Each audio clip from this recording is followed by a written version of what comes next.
Angeles Lakers. Despite all their dysfunction, they have managed to land two of the top talents in the game. That's LeBron last season, and that's Anthony Davis in the last 48 hours. It is finally done. AD heading to LA, and in exchange, the Pelicans get Brandon Ingram, Lonzo Ball, Josh Hart, and a number of first-round draft picks, including the number 4 pick from this year. Nick, all along you said this was the only way the Lakers could salvage the mess they have put themselves in. What do you make of this all? The Lakers' plan, through hook or crook or resignation or I'm out, just awful coach search, all of it, it has worked. Somehow. You got the best player in the world. Why? Because LeBron just chose you. You got lucky. You got the rose on The Bachelor. You got chosen. And then you get arguably the best big man in the world, inarguably one of the 7 best players alive, inarguably one of the 3 or 4 best assets in the league, given the fact that he's 26 years old, inarguably a player that is a perfect fit next to LeBron James. And I know my partner Cris Carter say Anthony Davis so good, he's a perfect fit with everyone that isn't Joel Embiid, and even him, he'd let Joel Embiid play center. He might be a perfect fit with almost everyone. But what you have now is a guy in LeBron that in a down year, in an injured year, gave you 27, 8, and 9. And a guy in Anthony Davis that in the 17 and 18 seasons, because last season was a down year for AD, all he gave you was 26, 12, and 4. But in the previous 2 seasons, when he played 75 games and 75 games, he was 28 and 11, arguably the best defensive player in the sport, first-team All-NBA, and in 2018, 3rd in the MVP voting. What you've got is the best duo in basketball. That's what you've got. Through the gravity of LeBron James, through the lottery luck of the 4th overall pick, through the tanking post-Kobe to where you had assets of Ball and Ingram, and through Anthony Davis and his representation, the much-maligned Rich Paul, their dogged pursuit of one outcome. Anthony Davis is a Los Angeles Laker and nothing else.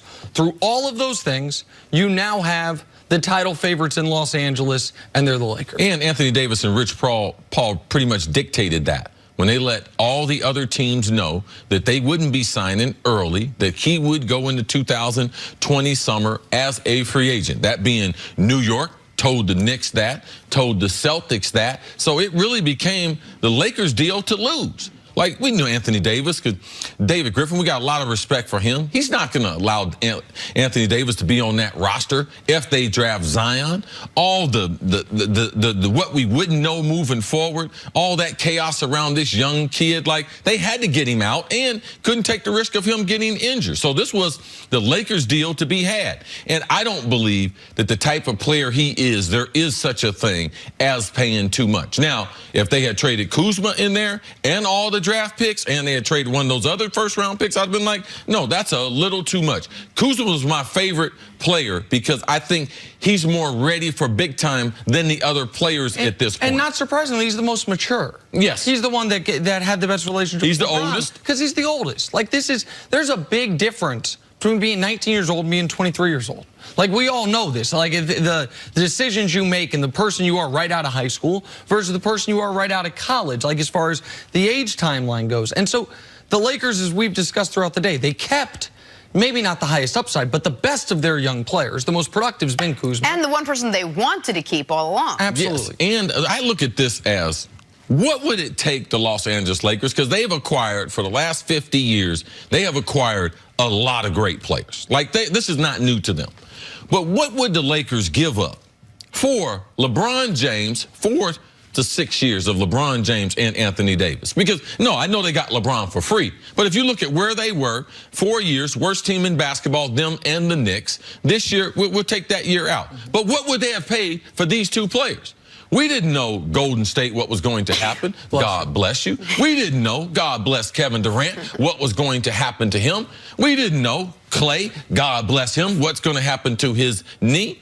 Now the Lakers are in position to be able to dominate in the Western Conference and in the NBA for the next 2 to 4 years. And this is a move, if you're the Lakers, you make even if you don't have LeBron.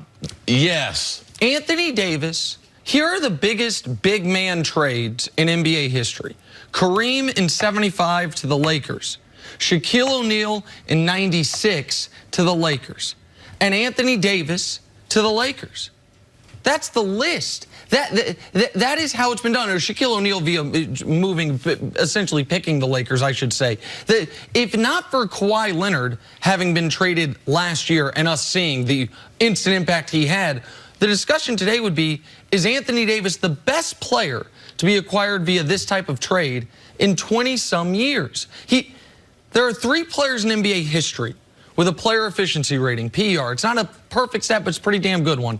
27 or above. Michael Jordan, LeBron James, Anthony Davis. Besides championships, that should be the #1 stat that we should use. Oh, okay, PER, because yes. Jordan's 1, LeBron's 2, Anthony Davis is 3. That's a great list to be on. These players do not come around. You can tank and tank and tank and not run into one of these guys. Nick, have we forgotten how good Anthony Davis is? What's his skill set? I think because of last year we did. The last year he played the full season, he was 3rd in the MVP voting. Harden, LeBron, Anthony Davis. He's first-team All-NBA defense. He's first-team All-NBA center. He's Defensive Player of the Year candidate. He's not a great three-point shooter, but he's a passable one at 33%. And spot-up shooting is 38%. With the pick and pop with LeBron, he's going to get nothing but those. And he's done that by himself.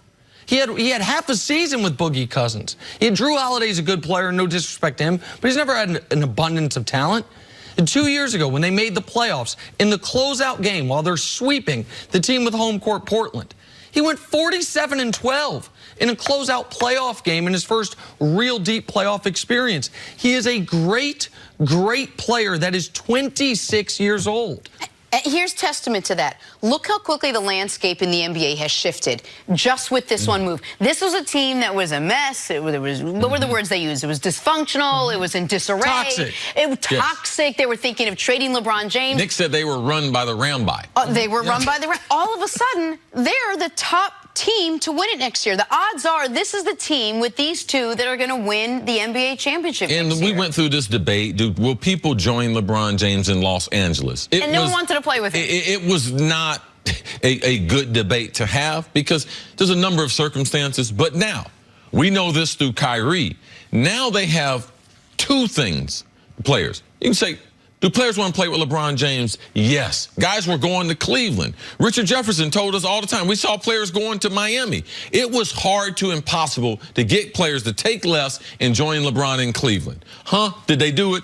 They did it. Now Anthony Davis being 26, there are a lot of younger players. Forget LeBron. If he was there by himself, players would be taken less to play with Anthony Davis and play there in Los Angeles with the Lakers. And this is why I found so much of the in-the-moment, instantaneous dissection and discussion about LeBron's motivations to go to LA, about LeBron's this portion of his career being like Jordan's Wizards portion, that LeBron doesn't care about winning titles anymore.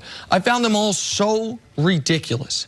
We all always said that it wasn't about the first year, but it was definitely about years 2, 3, and 4. That first year, that once they decided not to trade for Kawhi Leonard, it was about patience. We knew they were not going to be championship level in year 1. Now, we thought it'd be better than they were. We thought LeBron wouldn't get hurt. We thought they'd make the playoffs, but we knew they wouldn't be championship level in year 1.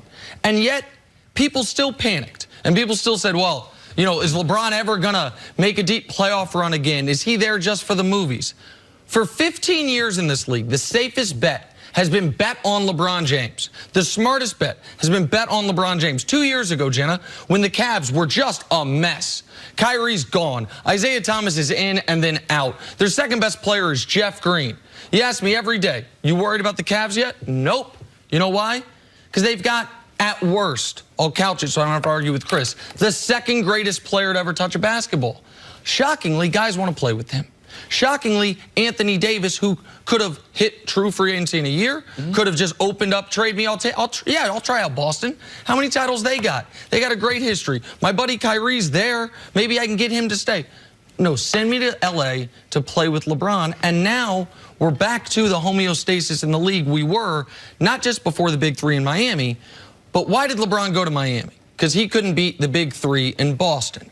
Before 2008, when KG, Ray Allen, and Paul Pierce came together, the way to win titles in this league was 2 great players. Yes. They won a title with 3, then LeBron and D-Wade did it with 3, then the Warriors seemingly did it with 4. we might now be back to a place where 2 really good players is enough to get in the room, and the Lakers are going to have the best duo of any team in basketball. But is this enough? Are these 2 enough to win, or are they going to need to add one more piece? Are they going to need to find the money to add one more piece, whether it is a Kawhi or a Kemba or a Kyrie? What do you think? This is the thing. On paper, if you can fit one of those guys in, it's the way to go. I don't think they're going to be able to do it. I think that they're going to get the opportunity to be able to sit down with Kawhi. You know, Kyrie has some interest, but there's going to have to be a lot of manipulating, and someone's going to have to take less to be able to do it. I just think right now, with the league being reset, Kevin Durant being hurt, Clay being hurt, KD leaving Golden State, potentially coming to the Knicks, that now you only need 2 superstars. Kawhi Leonard, 1 superstar, and several other good players, and even up to the trade deadline, trading for someone like Marc Gasol, Serge Ibaka, who has been a starter his career, moving him to the bench. So, no, I would go for other pieces. I'd go to try to get another guard, try to get some another shooter, and get role players, get some veteran players. You had a list of guys that potentially take a little bit less. Listen, if Kawhi Leonard comes to you and says, I want to play with, I want to come play here, then of course you do everything you can to be able to sign him. This is too complicated to explain on television. It's easier in written form. The Lakers might have $24 million in cap space. They might have 28, and if they wait 30 days and the Pelicans agree to it, they could have 32. So just for the sake of discussion, let's just assume the Lakers temporarily have the money. If Kawhi or Kyrie say, I want to come play with you, then you go super top heavy, you sign them. But if those 2 guys don't, and maybe Kemba, once you get down a tier beneath it, if you pick the right guys, you're better off with 3 guys than 1 guy. If you could have Jimmy Butler and then a bunch of minimum contract guys, or again, this is on Rob Pelinka. I'll give you the list right here, Rob. Darren Collison. Darren Collison made $10 million last year. He's from Southern California. He went to UCLA, shot 40% from 3. Hasn't ever been on a championship caliber team. Great defender. Can also take over some of the point guard to release some of that burden from LeBron. And will knock down shots. Would he be interested? Terrence Ross took 7 threes a game last year, 38%. He also made $10 million. That's about his market. Patrick Beverley wouldn't even have to move. Shot 37.5%, 38% from 3. You love that idea. Saw how he played against the Golden State Warriors. He got no back down in him. Right. So if you could get $11 million for Collison, $11 million for Terrence Ross, $6 million for Patrick Beverley, and that's how you spend your $28 million. Well, that's interesting. Seth Curry, what about him as a 3rd guard off the? Yeah, Steph's he not looked available. great for Portland in the playoffs in that Golden State series, and played some great minutes playing defense. Minutes. Absolutely. And then because you're in LA, you call up Rudy Gay. You're like, Rudy, listen, someone's going to be able to offer you more money. But you've made $134 million in your career. What's he going to do with the rest of his money? What's he going to do with his new money? Put it with the rest of his money. Money he's not going to be able to spend. You want to come to LA? You want to come have a chance to win a championship? Those are the things that being in Los Angeles affords you. And now it's not just with LeBron. It's with LeBron, and in the years after LeBron, with Anthony Davis. Good stuff. That's the plan. We got to go. That's it for us. We're back here tomorrow morning at 6:30 a.m. Eastern. Stay right here. Undisputed starts